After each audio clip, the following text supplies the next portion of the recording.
오늘은 레위인을 바라보다 보면 이라는 제목으로 하나님 말씀을 나누겠습니다. 예배를 돕기 위해서 이렇게 앞에 TV에 화면을 띄우고 있습니다. 저희가 부임하면서 전에 계셨던 우리 박종성 목사님 섬기는 개공교회에서 우리 TV를 큰 거를 사주셔서 이렇게 우리 예배드리는데 굉장히 이렇게 유익하죠. 가끔 분위기를 바꾸려고 어느 정도 시간이 되면은 이 디자인을 제가 바꾸고 있습니다. 여러분들 그걸 느끼시는지는 모르겠습니다. 누구나 무료로 사용할 수 있는 그 이미지 사이트에 들어가서 열심히 검색을 하고 적합한 이미지들을 찾아서 이 배경으로 쓰고 있습니다. 2주 전에 기도, 성경 봉독, 그리고 말씀 이 화면을 바꿨어요. 이 말씀 이 화면도 2주 전에 바뀐 겁니다. 네. 기도 화면을 제가 바꿀 때 이제 왼쪽 위에 이렇게 십자가가 있고 십자가 아래 손등이 보이는 이 화면으로 제가 2주 전에 넣었습니다. 보기에 괜찮아서 한 주를 사용했는데 지난주에 화면을 다시 만들면서 보니까 그 십자가 이미지가 예수님이 못 박혀 있는 그런 십자가 이미지였습니다. 그래서 제가 깜짝 놀라서 바로 이번 주에 다른 이미지로 이렇게 다시 바꿨어요. 여러분들이 기도하겠습니다 하니까 앞에 화면을 안 보신 분도 계시겠지만 보신 분도 아마 계실 거예요. 뭐 그거나 어때요? 어떻습니까? 이거 괜찮죠? 오른쪽에 기도라고 제가 썼거든요. 그리고 이 화면은 가운데 중앙에다 제가 기도라고 썼어요. 근데 그랬는데 뭐 십자가 이미지를 제가 뭘 이게 놀랄 일이고 이걸 뭐 바꿀 일인가 이렇게 생각할 수도 있겠죠. 그런데 예수님의 형상이 있는 십자가는 우리 개신교, 우리 기독교에서는 사용하지 않습니다. 굳이 용어를 구분하자면 기독교 안에 천주교도 있고 우리 개신교, 우리가 믿는 기독교는 개신교라고 하고요. 그리고 그리스 정교도 있고 다 있습니다만 우리가 통상 구분하기 위해서 기독교, 천주교 이렇게 이야기를 하죠. 기독교의 십자가와 천주교의 십자가는 차이가 있습니다. 천주교의 십자가는 대부분 못 박히신 예수님의 형상이 있습니다. 물론 모든 십자가가 다 그런 건 아니에요. 조그만 거 어떤 것들 또 큰 것도 없는 경우도 있습니다. 근데 대부분은 그래요. 그리고 내 모서리 귀퉁이에 어떤 이렇게 좀 더 화려한 문양이 있기도 하고 그렇습니다. 반면 기독교의 십자가는 아무것도 없습니다. 그냥 나무 그대로 사용하죠. 무슨 차이일까요? 초점을 어디다 맞출까의 차이가 제일 큽니다. 고난과 죽음 중에 어디에다 초점을 맞출 것인가? 천주교는 예수님 그분에 대해서 그분의 고난에 더 초점을 맞췄다고 치면 우리 기독교는 부활하셔서 비어있는 십자가에 초점을 맞춥니다. 그래서 십자가에 예수님이 안 계시죠. 물론 성상 문제라는 게 있어요. 어떤 형상에 대해서 우리 기독교는 어떤 형상을 이렇게 사용하지 않죠. 근데 천주교는 그런 것들 여전히 사용하고 있습니다. 물론 제가 그걸 신학적으로 어떤 논쟁하겠다 이건 아닙니다만 고난도 부활도 모두 중요합니다. 고난이 있기에 부활이 있고 또 부활이 있기에 고난이 아름다운 것입니다. 다만 차이는 있다라는 것은 우리가 알고 있는 것도 좋을 것 같습니다. 여러분, 이 비어있는 십자가는 기독교를 상징합니다. 그래서 길을 가다가도 십자가 종탑을 보면 뭔가 감정의 미세 하나마 뭔가 좀 느껴지는 게 좀 있어요. 가다가 낯선 그 시골 도로를 달리다가도 십자가가 멀리 보이면 교회가 있구나 라는 것을 느끼게 되죠. 해외 여행을 가도 그런 것 같고요. 시선이 한 번 더 가게 됩니다. 밥을 먹으러 들어간 식당이나 또 근사한 찻집에 가서도 십자가가 걸려있다 그러면 뭔가 미세한 꿈틀거림이 우리 마음속에 있죠. 택시를 탔더니 룸미러에 십자가가 걸려있다거나 또 의사를 만나러 갔더니 의사 선생님 뒤편에 십자가가 놓여있다거나 그러면 뭔가 좀 마음이 다른 것은 사실인 것 같습니다. 그 변화가 정확히 뭔지는 모르겠어요. 그냥 단순히 교회 다니나 보다 이 정도가 아닌 것 같죠. 그냥 십자가가 있다는 것 자체가 뭔가 우리에게는 의미가 있습니다. 우리는 십자가를 그 자체를 우상처럼 섬기지는 않습니다. 옛날에 엑소시스트 이런 거 보면은 십자가를 갖다가 막 이렇게 해가지고 막 이게 무슨 자체가 능력이 있는 것처럼 그렇게 이야기를 하곤 하지만 우리 기독교는 그렇게 하지 않죠. 그렇지만 분명히 이 비어있는 십자가는 우리에게 상징적인 것이고 또 우리의 정체성이기도 합니다. 우리는 예수 그리스도의 십자가 보혈로 구원받은 백성이다. 그 보혈 때문에 하나님의 자녀가 되었다. 그 보혈 때문에 이 땅에서는 천국의 삶을 맛보게 되고 또 이 땅을 떠나 먼 훗날에는 주님이 재림하실 때 우리는 부활할 자격을 얻게 된다. 그리고 천국에 들어가게 된다라는 그 정체성이 바로 이 십자가 보혈로 소급이 되는 거죠. 그래서 십자가를 볼 때 구원의 감격이 떠오른다면 이 십자가가 있는 것이 유익하다라고 생각을 합니다. 광야에서 지내던 이스라엘 백성들도 무언가를 떠올리기 위해서 봐야 할 것들이 있었습니다. 먼저 하나님이 함께 하신다는 사실을 어떻게 떠올렸을까요? 자주 말씀드리죠. 바로 구름기둥과 불기둥입니다. 아침에 눈을 비비고 이 천막문을 열고 나오면 눈앞에 구름기둥이 떡하니 버티고 있습니다. 모든 천막의 입구가 성막을 향해 있습니다. 동서남북. 그래서 천막문을 열면 누구라도 다 성막 위에 있는 구름기둥을 볼 수가 있습니다. 날이 저물면 구름기둥 대신에 불기둥이 덩글하고 이렇게 떠 있죠. 구름기둥과 불기둥은 하나님은 살아계신다. 하나님은 우리를 보호하신다. 그리고 하나님은 우리를 인도하신다. 이 사실, 그 사실을 도무지 잊을래야 잊을 수 없게 만든 게 바로 이 구름기둥과 불기둥입니다. 지금 우리도 하나님의 살아계심과 그리고 하나님이 우리와 함께 하심을 믿습니다. 그런데 우리의 눈에는 구름기둥이나 불기둥이 보이지는 않지요. 더군다나 이 구름기둥, 불기둥은 이동할 때도 같이 다니기 때문에 얼마나 좋습니까? 근데 하나님이 함께 하신다라는 것과 별개로 또 십자가처럼 우리가 예수 그리스도의 보혈로 인해서 구원받았음을 잊지 않고 살아야 되는데 수시로 구원의 감격을 떠올리면서 우리의 정체성이 바로 예수님의 보혈이 있기 때문에 어떻게 해야 우리가 그 구원의 감격을 항상 누리면서 또 생각하면서 마음에 담으면서 또 기뻐하면서 감사하면서 잊지 않으면서 살아갈 수 있을까? 이게 일상을 살아가는 성도에게 굉장히 중요합니다. 그 구원의 감격을 잊지 않고 있는 시간이 얼마나 많은가, 얼마나 적은가. 이스라엘 백성들이 떠올려야 할 중요한 사실이 또 하나가 있습니다. 첫 번째 사실은 아까 뭐였나요? 하나님이 함께 하시고 보호하시고 인도하신다는 사실. 근데 또 두 번째, 이스라엘 백성들이 대대로 잊지 말아야 될 사실이 하나가 있습니다. 그게 뭐냐면 바로 하나님께서 애굽으로부터 이스라엘 백성들을 건져주셨다라는 사실입니다. 이스라엘 백성들의 정체성은 또 거기에 있습니다. 애굽에서부터 우리가 포로되고 노예된 또 죽음으로 살고 있는 그런 삶에서 하나님이 10가지 재앙을 통하여서 우리를 구원해 주시고 홍해를 건너게 하셔서 우리를 새로운 백성이 되게 하셨다라고 하는 그 사실.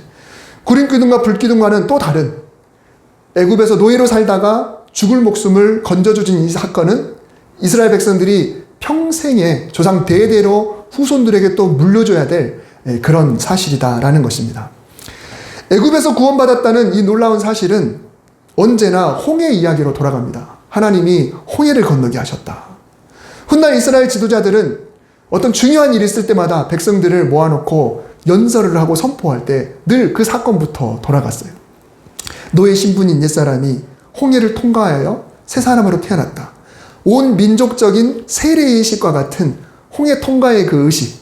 그래서 새로운 민족이 되었다. 다시 태어난 민족이 되었다. 이것이 그들의 정체성이었습니다.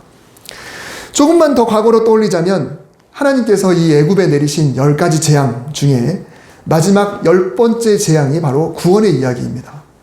10번째 재앙이 무엇이었습니까? 애굽 땅에 사람이나 가축이나 할 것 없이 첫 번째 것, 첫 번째 수컷, 장자, 그리고 가축들 중에 첫 번째 짐승. 이 짐승은 다 죽었습니다.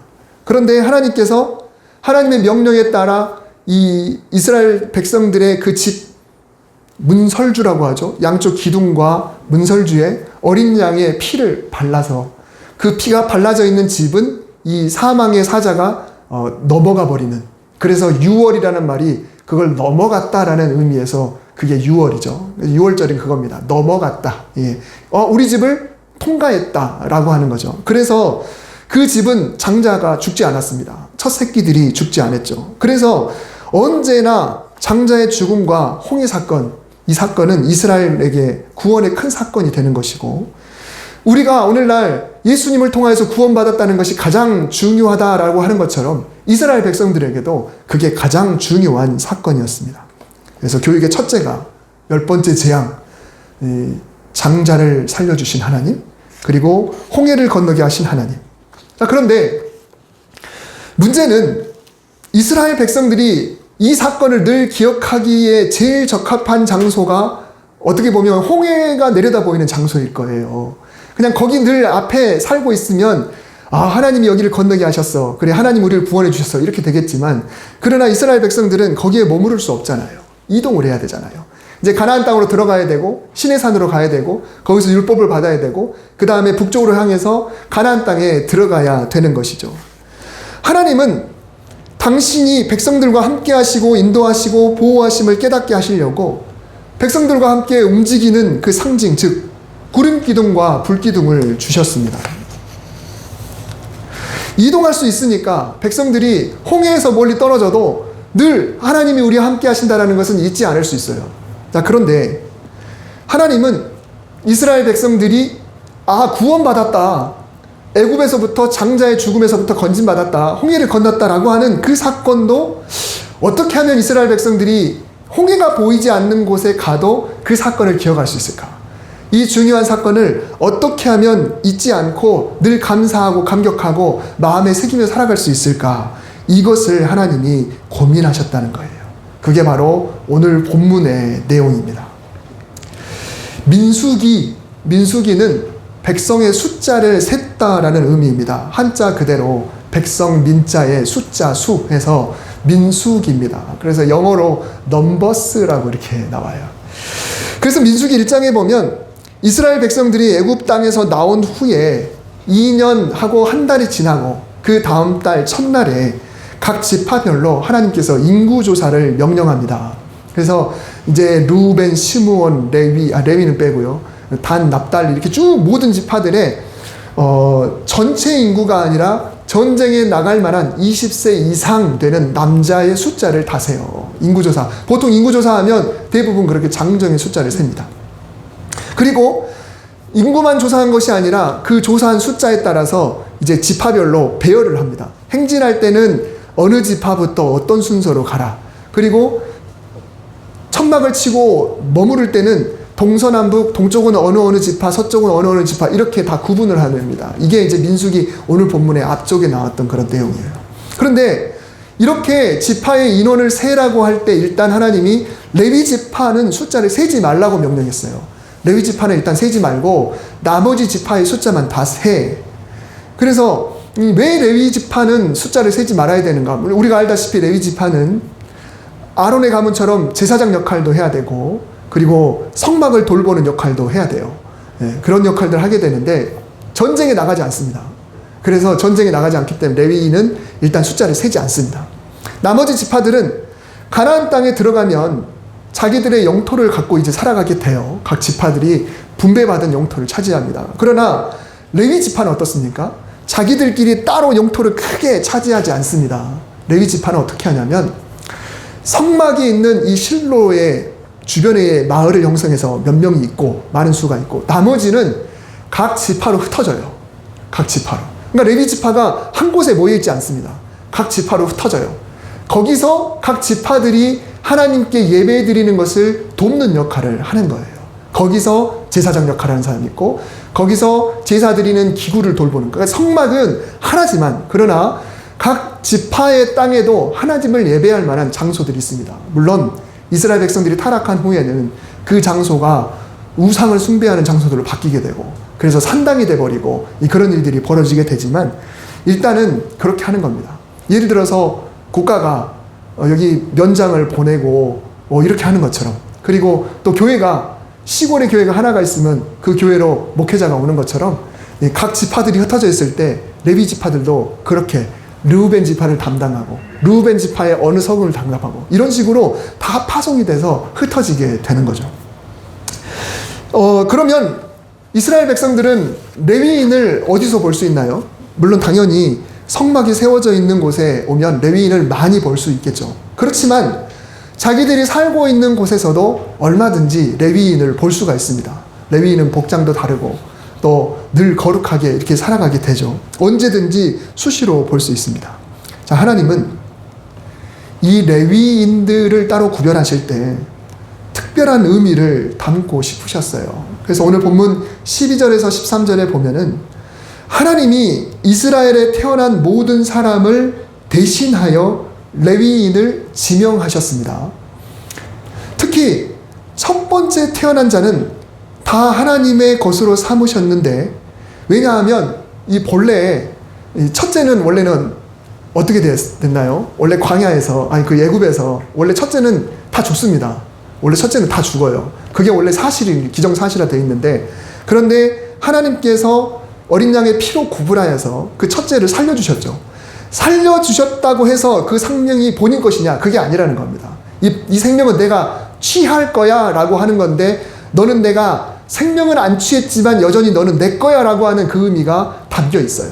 그래서 하나님께서는 첫째가 하나님의 것이니 첫째는 당연히 나한테 바쳐줘야 된다라고 하는 그 원칙을 고수하셨습니다. 그런데 이 바쳤다고 해서 제물로 다른 짐승처럼 죽이느냐? 그게 아니라 오로지 하나님을 위해서 평생 일하는 사람이 되어야 한다라는 그런 의미예요. 그러니까 각 집의 첫째 아들은 무조건 하나님의 것이에요. 죽거나 혹은 안 죽었으면 내 거 평생 나를 위해서 일해야 돼 라고 하는 것입니다. 자, 그런데 다른 직업을 갖지 않고 만약에 모든 지파의 모든 집안의 모든 첫째들이 다 하나님의 일을 해야 된다. 자, 그러면 모든 집들마다 아들을 보낼 때 그 마음이 과연 어떨까요? 요즘 징집을 생각해 보면 돼요. 아들을 군대에 보내는 집 생각해 보면 아들이 어쩔 수 없이 가야 되잖아요. 그럴 때 부모의 마음이 어떻습니까? 마찬가지죠. 사무엘을 보냈던 그 한나의 마음, 그런 것과 똑같습니다. 모든 집의 첫째는 강제로 차출돼야 되는데 그게 굉장히 복잡하고 번거롭고 각 집의 비극이기도 하고 부담스럽기도 했어요. 그래서 하나님은 이스라엘의 모든 첫째들을 다 차출해서 이 성막을 위해서 일하는 사람으로 정하지 않으시고 대신에 이스라엘 모든 지파 중에 레위 지파 하나를 그냥 임의로 정하셨어요. 레위 지파 네가 대신해. 너를 통해서 모든 지파의 첫째들이 차출된 걸로 하자라고 하나님이 약속을 정하신 겁니다. 하나님이 이스라엘 백성들을 태어나게 하신 것도 그 모든 것을 대신해서도 레위인을 정하셨지만 또 첫째들이 하나님을 위해서 헌신해야 되는데 그렇게 하지 않고 레위 지파 하나를 통째로 하자. 이게 바로 하나님의 방법이셨다라는 것입니다. 그래서 오늘 본문 뒤에 보면은 이제 드디어 레위 지파의 인구조사를 합니다. 그런데 이 인구조사가 좀 달라요. 다른 지파들은 어떻게 했나요? 전쟁에 나갈 수 있는 20세 이상의 장정들을 계산을 했죠. 그런데 레위 지파는 태어난 지 한 달 이상 된 남자를 다 계수합니다. 깐난쟁이까지. 한 달 이상 된 남자를 다 숫자를 세요. 많이 다르죠. 그리고 이번에는 다른 지파들은 모든 집의 첫째 중에 한 달 이상 된 남자를 또 세라고 그랬어요. 그러니까 아까 그 전쟁에 나갈 수 있는 인원 말고 각 집의 첫째들을 다 추립니다. 다 추려서 그 남자들 중에 한 달 이상 된 남자의 숫자를 다 세요. 그러니까 레위인의 모든 한 달 이상 된 남자, 그리고 각 지파의 첫째 아들 중에 한 달 이상 된 남자, 이거는 별개의 인구조사입니다. 이렇게 인구조사를 다 했더니 레위 지파의 한 달 이상 된 남자, 모든 지파의 첫째 중에 한 달 이상 된 남자 셌더니 레위 지파는 22,000명, 그리고 모든 지파의 첫째 중에 한 달 이상 된 인구가 22,713명이다 라고 성경에 기록되어 있습니다. 얼추 비슷하죠. 얼추 비슷해요. 아, 그렇구나. 레위 지파가 모든 집의 첫째 한 달 이상 된 남자를 다 대신할 수 있구나 라고 생각해 볼 수 있겠죠. 그런데 하나님은 여기서 더 나가세요. 아주 정확하게 계산을 하시는데 713명이 차이가 나니까 레위 지파와 첫째를 1대1로 이렇게 대비를 해서 713명의 이 차이를 또 몸값으로 내라고 하신 거예요. 그러니까 모든 지파들이 통계를 내니까 713명. 그러면 각 지파가 금을 이렇게 내서 금으로 세겔로 한 명당 5세겔인가요? 금 15돈 정도, 오늘날로 시세로 따져보면 1인당의 속전이 금 15돈 정도 되는데 그 금액을 내게 한 거예요. 그러니까 지금 뭐 금 시세하고 그때하고 뭐 똑같을 수는 없겠지만 그래도 굉장히 많은 금액을 내게 했습니다. 결코 적지 않은 금액이죠. 하나님이 아주 정확하게 하신 거예요.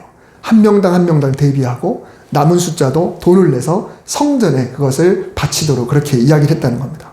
본래 첫째는 죽은 목숨인데 그 목숨을 레위인이 대신한 것이 되는 것입니다. 여러분, 인구조사를 통해서 정확히 셌고 부족한 부분은 금액으로 지불하게 하고 그 레위인들이 지금 각 지파 안에서 그들의 성읍에서 살고 있습니다. 가까운 곳에서 살고 있어요. 왜 하나님께서 그저 예배만을 드리라고 이 레위인을 구별하지 않으시고 애굽에서 죽었어야 될 장자들을 대신한 거다라고 하나님이 왜 말씀하셨을까요? 왜 정확하게 인원을 세고 남은 인원은 돈까지 지불하도록 했을까요? 그게 뭐냐면 바로 광야를 떠났을 때 그리고 가나안 땅에 정착했을 때 하나님이 우리를 구원해 주신 그 사건을 어떻게 하면 이스라엘 백성들로 하여금 떠올리게 할까라고 하는 문제를 해결하기 위해서 그랬습니다. 왜냐하면 그 사건이야말로 그들의 인생의 가장 중요한 사건이기 때문에 그렇습니다. 움직이는 구름기둥, 불기둥은 없지만 각 동네에 가보면 움직이는 구원의 상징들이 돌아다니고 있어요. 길을 가다가, 골목에서, 시장 가다가, 또 성소에 가다가, 집에 가다가, 또 들에서 레위인들이 보이면 레위인 지나가 보다 이것이 아니라 하나님이 우리를 구원해 주셨네. 그 구원의 상징인 저들이 돌아다니고 있구나 라고 이스라엘 백성들이 느끼는 거죠. 얘야, 저기 저 레위인을 보렴. 우리가 애굽에서 재앙으로 죽었어야 되는데 하나님께서 우리를 죽음에서 구원해 주신 상징이란다. 저 레위인이 우리 목숨을 대신해서 우리 안은 구별되게 저렇게 살고 있는 거란다. 우리처럼 마음껏 하고 싶은 것 다 하지 못하고 절제하면서 평생을 저렇게 살아가는 거란다. 하나님이 얼마나 감사하니. 그래서 백성들은 어떤 특정한 날에 당연히 하나님께 감사를 표현하겠지만 평소에 레위인을 보면서 하나님을 떠올리는 거예요. 그들을 보면서 하나님이 우리를 구원해 주셨어. 우리 장자들이 저기서 죽었어야 되는데 우리가 거기서 죽었어야 되는데 하나님이 살려주셨어. 저 레위인이 우리 몫을 대신해서 살아가고 있는 거야. 그래서 이스라엘 백성들은 레위인을 단순하게 보지 않고 그들의 삶을 책임져 줄 때 기꺼이 책임을 줄 수 있었다라고 하는 것입니다. 레위인의 헌신을 보면서 자신의 죽음을 대신하는 그런 사람들로 여겨서 존경하고 또 모든 민족이 하나님으로부터 왔다는 사실을 잊지 않게 되는 것입니다. 구원의 감격으로 살아가게 되는 것이죠. 레위인이 거룩을 지키며 사는 모습은 바로 이스라엘 백성들에게 거룩하게 살라고 또 감사하는 삶을 살라고 바로 움직이는 광고판이 되었다라는 것입니다. 여러분, 하나님이 이렇게까지 구원 사건에 공을 들이셨어요. 근데 오늘날도 마찬가지입니다. 오늘날 사실 기독교인은 구원 사건이 없으면 그냥 단순히 친교 모임이고 윤리 도덕이고 그냥 잘 살아보자, 좀 좋게 살아보자라는 정도에 지나지 않는 그런 모임일 것입니다. 근데 기독교가 기독교인 것은 바로 십자가가 상징하듯이 예수 그리스도께서 십자가에 달려 돌아가셔서 그 피를 통해 우리의 죄의 문제를 해결하시고 우리를 구원해 주셨다라고 하는 그 최고의 사건이 있기 때문에 그래서 교회가 교회인 것입니다. 우리는 그냥 모임이 아닌 것이죠. 그러면 하나님은 우리가 무엇을 기억하기 원할까요? 하나님이 우리와 함께 하셔서 우리에게 늘 좋은 것 주셔, 우리에게 늘 보호해 주셔, 우리를 인도해 주셔. 당연히 이것도 중요한데 이것은 구름기둥 불기둥의 사건이고 또 잊지 말아야 될 것은 보다 세밀한 곳에서 보다 일상에서 늘 주님이 우리를 구원하셨습니다 라는 것을 찬송하고 감사하는 삶을 살아야 이것이 진정한 기독교인이 될 수 있는 것입니다. 하나님의 구원 사건은 하나님이 너무 중요하게 여기는 사건입니다. 제발 잊지 말아다오. 너는 내가 핏값으로 건진 생명이다. 내가 너를 창조했단다. 내가 너를 구원했단다. 네가 살아서 홍해를 건너 내 백성이 되었단다. 그것 잊지 말라고 너희 중에 레위인을 두었단다. 그들이 지나갔은 것을 볼 때마다 기억하렴나 반드시 기억해라. 그리고 감사했으면 좋겠다. 구원의 고마움을 절대로 잊지 말고 그 구원을 찬양했으면 좋겠다라고 하나님이 말씀하시는 겁니다. 그래서 우리는 기독교인으로 이 땅을 살아가면서 그 구원의 감격으로 살 수 있어야 합니다. 그런데 우리는 그 구원의 감격에 너무 무뎌져 있을 때가 많습니다. 제가 의도적으로 설교하기 전에 주님의 보혈을 찬송으로 부르자고 늘 이야기를 하죠. 보혈 찬송은 우리가 사실 그렇게 많이 부르지 않습니다. 근데 주님의 보혈은 언제나 불러도 부족한 그런 찬양의 제목입니다. 주님의 보혈이 우리 인생에 또 우리 기독교인으로서의 우리에게 가장 중요한 사건이기 때문에 그렇습니다. 여러분 어느덧 올해 절반을 보냈습니다. 이제 한 해를 절반을 딱 끊고 감사하는 절기가 이제 다음 맥주감사절인데요. 우리는 뭔가를 추수해서 감사하지는 않아요. 그러나 우리가 가장 감사해야 될 것은 내가 지난 반년 동안도 구원받은 백성으로서 신앙을 잃지 않고 이렇게 살아왔다라고 하는 그 사실에 감사할 수 있어야 되는 것이죠. 우리의 일상이 구원의 감격에 젖어 있어야 합니다. 십자가는 우상은 아니지만 밤에 십자가 불빛만 보여도 주님 우리를 위해서 십자가에 달려 돌아가셨다.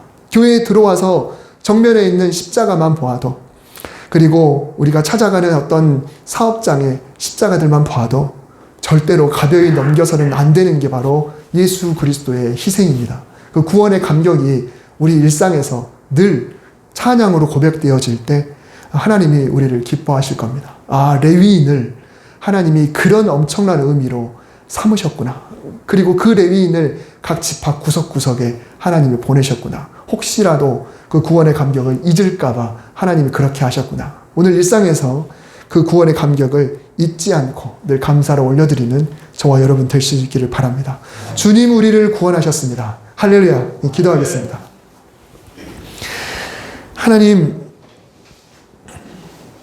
우리가 기독교인인 것은 예수 그리스도께서 십자가에서 피를 흘리셨기 때문입니다. 우리가 구원받았다는 이 사실이 우리 인생의 최고의 감사의 제목이고 최고의 기적이고 최고의 기쁨임을 우리가 오늘 말씀을 통해 다시 한번 생각합니다. 주님, 우리는 주일 교회를 떠나 일상에서 집에서 보낼 때 무엇으로 예수님을 떠올립니까? 무엇으로 구원의 감격을 떠올리고 있습니까? 하나님, 우리 일상 속에서 하나님을 생각할 수 있고 주님의 그 구원하심을 생각할 수 있는 기회를 많이 마련하게 하셔서 좀 더 찬양을 듣고 또 그런 영상을 보고 또 집에 있는 성경책도 한 번이라도 더 열어보고 어떻게든지 주님을 떠올리려는 것들을 우리가 최선을 다해서 노력하면서 그렇게 살아갈 수 있도록 주여 인도하여 주시옵소서. 우리를 구원해 주신 예수 그리스도의 이름으로 기도드립니다. 아멘.